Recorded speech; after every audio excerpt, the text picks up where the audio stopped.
இதுக்கு தீவனம் எப்படி போடுன்னு பாத்தீங்கன்னா 2ஆம் தேதி பொரிச்சது அன்னையிலிருந்து 21 நாளுக்கு பாத்தீங்கன்னா ஒரு குஞ்சுக்கு 10 கிராம் அப்படின்னு தீவனம் போடுவேன். 21வது நாள்ல இருந்து 42 நாள் வரைக்கும் ஒரு குஞ்சுக்கு 20 கிராம் தீவனம் போடுவேன். 42 நாள் ஆன பிறகு அடுத்த 21 நாளைக்கு வந்து 30 கிராம் தீவனம் போடுவேன்.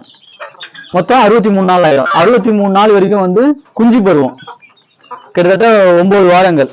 9 வாரம் வரைக்கும் நம்ம கோழியோட குஞ்சு பருவம். குஞ்சு பருவத்துக்கு இது போல ப்ரூடர்னு சொல்லுவாங்க. இது நைஸா இருக்கும். இந்த தீவனம் போடுவாங்க.